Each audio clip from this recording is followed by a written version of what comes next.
Hi, எப்படி இருக்கீங்க? இன்றைக்கி அம்மா கிச்சனில் ரசகுல்லா எப்படி செய்கிறதுன்னு பார்க்கலாம். இது ஒரு பெங்கால் ஸ்வீட், கல்கத்தாவில் ரொம்ப ஃபேமஸ். இது வந்து சிம்பிளாக வீட்டில் செஞ்சிடலாம். மூணு இன்க்ரீடியன்ஸ் தான். பால், சர்க்கரை, எலுமிச்சம்பழம் 3 தான். இது இருந்ததுன்னா ஈஸியாக செஞ்சிடலாம். 1 லிட்டர் பால் எடுத்து கேஸ் ஸ்டவ் ஆன் பண்ணி ஒரு பேனில் வச்சுருக்கேன். பாத்திரத்தில் பால் வச்சுருக்கேன். அது கொதித்து வரட்டும். மெதுவாக நம்ம கிளறி விடலாம். பால் பொங்கி வந்தோடனே அதையும் லேசாக கிண்டி விட்டு அடுப்பை ஆஃப் பண்ணிடலாம். கொதிச்சதுக்கப்புறம் ஆஃப் பண்ணிடலாம். ஆஃப் பண்ணிவிட்டு 2 எலுமிச்சம்பழம் பிழிஞ்சு வச்சுருக்கேன். கொட்டையெல்லாம் எடுத்துகிட்டு பிழிஞ்சு வச்சுருக்கேன். பாருங்கள், அதை கொஞ்சம் கொஞ்சமாக ஊற்றி நல்லா மெதுவாக கிளறி விடணும். மொத்தமாக ஒரே டைமில் எல்லாத்தையும் ஊற்ற வேண்டாம். எவ்வளோ தேவையோ அவ்வளோ ஊற்றினா போதும். அது திரையிற வரைக்கும் தான் ஊற்றணும். அதனால் நம்ம கொஞ்சம் கொஞ்சமாக ஊற்றி மெதுவாக கிளறலாம்.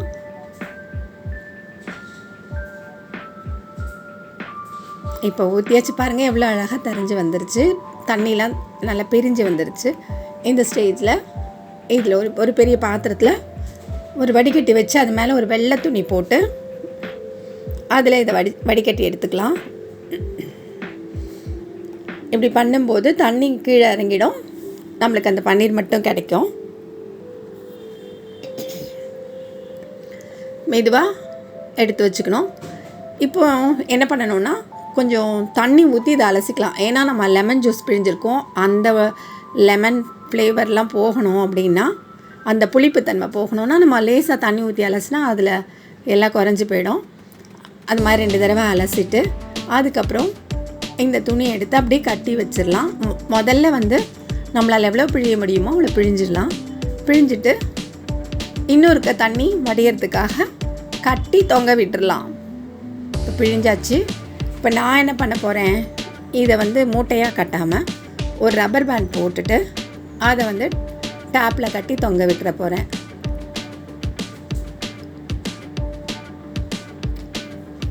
இப்போ நல்லா பிழிஞ்சதுனால அது ஒரு 15 மினிட்ஸில் வடிஞ்சிரும்.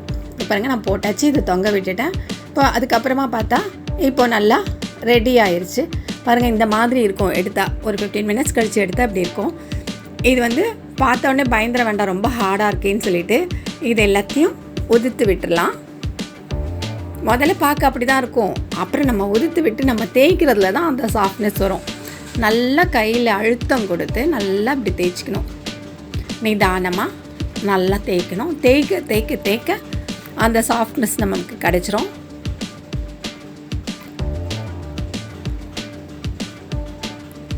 to 15 மினிட்ஸ் கைவிடாமல் பிசைஞ்சிடணும். அப்போ தான் அது இந்த மாதிரி சாஃப்டாக வரும். நம்மளுக்கு உருட்டவே வரும்.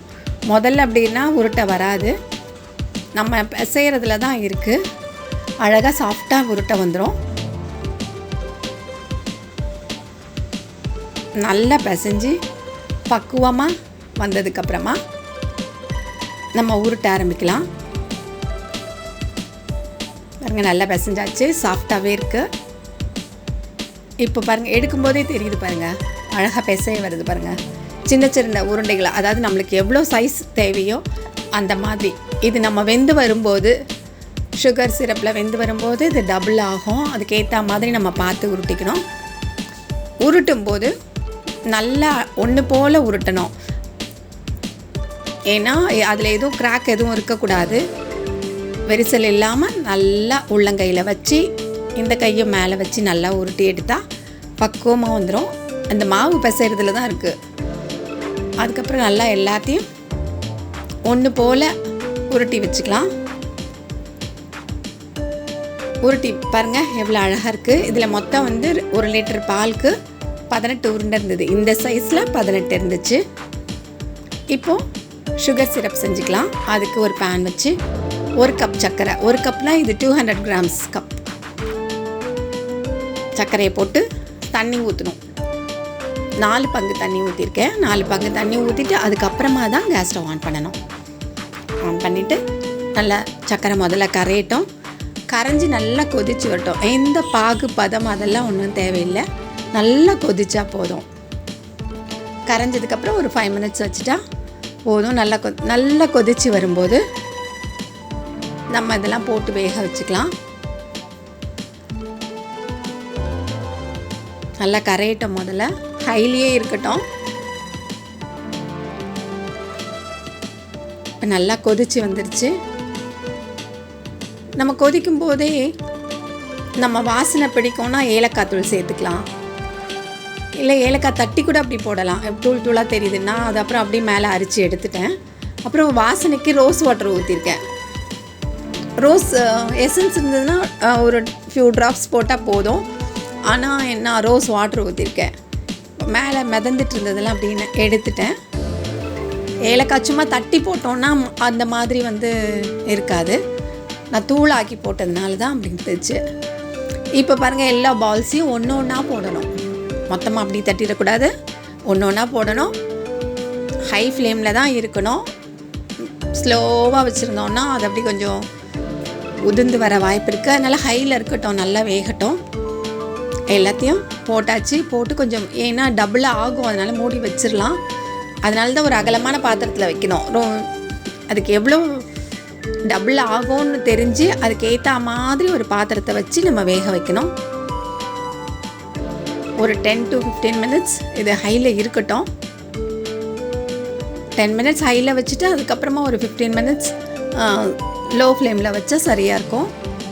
அப்போ தான் அந்த சுகர் சிரப்லாம் நல்லா உள்ள அந்த பால்ஸ்குள்ளெல்லாம் போயிட்டு நல்லாயிருக்கும், சாஃப்டாக இருக்கும், ஜூஸியாக இருக்கும். அப்படி வேகட்டும். நடுவில் இடையில நம்ம திருப்பி போட்டுக்கலாம். கொஞ்சம் நல்லா இந்த ஜூஸில் நல்லா கொதித்து வரும்போது அதை உள்ளே இழுத்துருச்சு பாருங்கள், தண்ணியே காணும், அந்த மாதிரி இழுத்துருச்சு.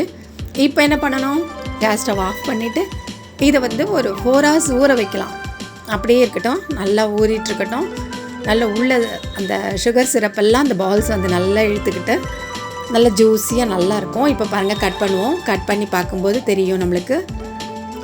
அது பிழியும் போது பாருங்களேன் எவ்வளோ அதில் சுகர் சிரப்பு வருதுன்ட்டு. பார்த்திங்களா, இந்த ஹாஃப் பால்ஸ்லேயே அவ்வளோ இருக்குது, அவ்வளோ இழுத்து இருக்குது. உள்ளே பாருங்கள் ஓட்டை ஓட்டையாக இருக்குது, அவ்வளோ சிரப்பு இருந்திருக்கு. அப்போவும் அவ்வளோவும் இனிப்பு உள்ளே இறங்கியிருக்கு, நல்லா டேஸ்ட்டாக இருக்கும். இப்போ நான் சும்மா குங்குமப்பூ போட்டு டெக்கரேட் பண்ணி வச்சுருக்கேன். ரொம்ப டேஸ்ட்டாக இருந்தது. நீங்களும் ஒரு தடவை இந்த மாதிரி ட்ரை பண்ணி பாருங்கள். பிடிச்சிருந்ததுன்னா லைக் பண்ணுங்கள், கமெண்ட் பண்ணுங்கள், ஷேர் பண்ணுங்கள். இன்னும் சார் அம்மா கிச்சனை சப்ஸ்கிரைப் பண்ணாதவங்க உடனே சப்ஸ்கிரைப் பண்ணுங்கள். பக்கத்தில் இருக்க பெல் சிம்பிள் ப்ரெஸ் பண்ணி ஆல் கொடுத்து வச்சுக்கோங்க. வீடியோவை கொஞ்சம் முழுமையாக பார்த்து லைக் பண்ணுங்கள். நானும் அப்படி தான் பண்ணுறேன். மீண்டும் சந்திப்போம். நன்றி.